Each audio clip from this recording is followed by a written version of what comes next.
नमस्कार, मी शंकर कंडेरा, आपला English speaking trainer. हा विशेष कार्यक्रम आपल्यासाठी आपला महाराष्ट्र न्यूज आणि speak India institute of English speaking personality development घेऊन येत आहेत। आज आपण एक नवीन विषयाची सुरुवात करत आहोत। आपण इंग्लिश स्पीकिंग कसं करावं हे शिकत आहोत। मी तुम्हाला सुरुवातीपासून सांगत आलो आहे का जर आपल्याला माहिती असेल का आपल्याला काय बोलायचं आहे तर ते कसं बोलायचं हे आता येतं। तर चला आज आपण शिकूया, काल मी हे केलं, आज मी हे करत आहे, उद्या मी ते करत असणार किंवा ते करणार। कारण आपण आयुष्यभर असं बोलत असतो। एक छोटासा एक्झाम्पल सांगतो, काल मी मुंबईला होतो, आज नाशिकला आहे, उद्या पुण्यात असणार। आता हे कसं बोलणार? काल या शब्दाला यस्टरडे हे सगळ्यांना माहितीच आहे। Yesterday I was in Mumbai, कळतंय? Yesterday I was in Mumbai. Today I am in Nashik, आज मी नाशिकात आहे। उद्या मी पुण्यात असेन किंवा असणार। हे कसं बोलायचं? Tomorrow I will be in Pune. एकदा परत, टुमॉरो, कळतंय ना? आपण असंच बोलतो ना नंतरच्या गोष्टी। Tomorrow I will be in Pune. आता आपण सलग सगळ्या तिन्ही गोष्टी बोलू। काल मी मुंबईत होतो, आज मी नाशिकमध्ये आहे, उद्या मी पुण्यात असणार किंवा मी पुण्यात असेन। Yesterday I was in Mumbai, today I am in Nashik, tomorrow I will be in Pune.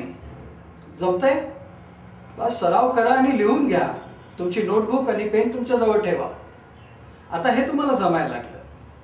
आता अतिशय साधारण गोष्टी आपण मराठीत हिंदीत जसं बोलत असतो, मी हे करत होतो, मी ते करत होतो, असं बऱ्याचदा बोलतो। टिंग टॉंग, एक बेल वाजली, घरातली बेल वाजली। तुमच्या वडिलांनी बेल वाजवली, तुम्हाला माहिती नाही, पण दार उघडायला वेळ झाला। वडील विचारतील, काय रे, काय करत होता? वडील विचारतील, what happened? Y you opened the door so let? What happened, काय झालं? वाय यू ओपन्ड, तू का खोललंस डोर सो लेट? तुम्ही काय म्हणणार? मी आंघोळ करत होतो, मी अभ्यास करत होतो, मी वाचत होतो, मी लिहित होतो। आता मी आंघोळ करत होतो कसं म्हणणार? I was taking bath. I was taking bath. मी अभ्यास करत होतो, I was studying.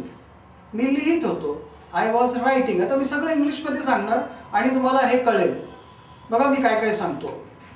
I was sleeping, I was reading, I was writing, I was speaking on phone, I was cooking, I was sitting, I was sleeping. समजतंय ना? एकदम simple आहे, काय घाबरायचं कारण नाही। काय बोलायचं हे कळालं तर कसं बोलायचं ते सहज कळतं। मग आता मी हे करत होतो असं आपल्याला जर म्हणायचं असेल तर काय?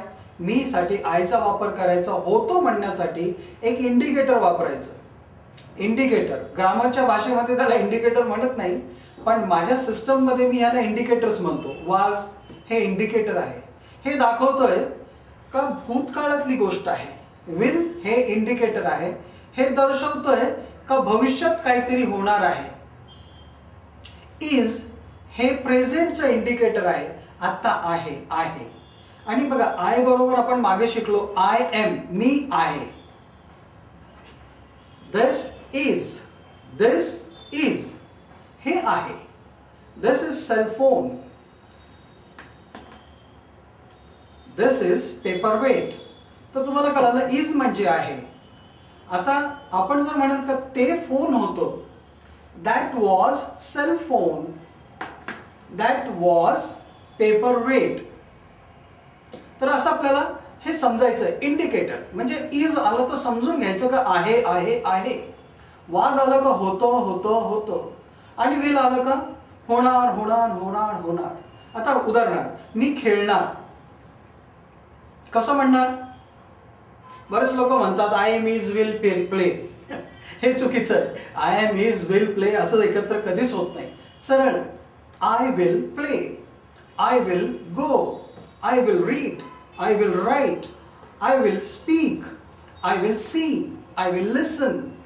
I will मी अनार आणि काय त्याच्या पुढे listen, see, speak, hug, hold, catch, speak हे सर्व काय आहे? ह्या ॲक्शन्स आहेत. तर त्याच्याबरोबर जेव्हा आपण म्हणतो आय विल म्हणजे मी करणार हे आपण इंडिकेशन दाखवतो. म्हणजे इंडिकेटर दाखवतोय. जसं आपल्या पुढे एखादी गाडी चालली आणि इंडिकेटर लागला त्यांनी राईट हँड टर्निंगचा, तर आपल्याला कळतं का आता ही गाडी उजव्या हाताला टर्न घेणार आहे. म्हणजेच काय आय विल म्हणतात समोरच्याला कळतं, स्वतःला कळतं का मी करणार. आणि इज जेव्हा आपण म्हणतो दस इज आहे, दॅट वॉज म्हणताच इंडिकेटर समोर येतात.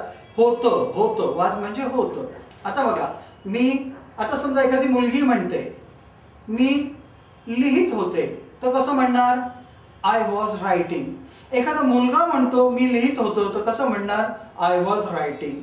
एखादा वृद्ध पुरुष महिला किंवा पुरुष कोणी म्हणत असेल तर काय म्हणेल I was reading, I was writing. इंग्लिशमध्ये सगळ्या गोष्टी एकाच प्रकारे बोलल्या जातात.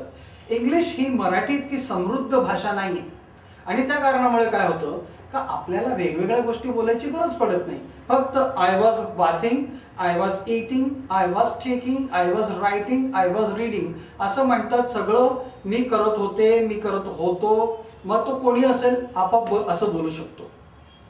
आता हे झालं मी करत होतो. मग आता ह्यावेळेस मी काय करत आहे, आता मी तुम्हाला इंग्लिश शिकवत आहे, राईट. तर मी कसं म्हणेन आय एम टीचिंग इंग्लिश. कसं म्हणेन I am teaching English. I म्हणजे मी, एम म्हणजे आहे, टीचिंग म्हणजे टीच करत आहे. आय एम टीचिंग इंग्लिश आहे ना, सिंपल. बरं मी काय करत आहे आय एम स्पीकिंग.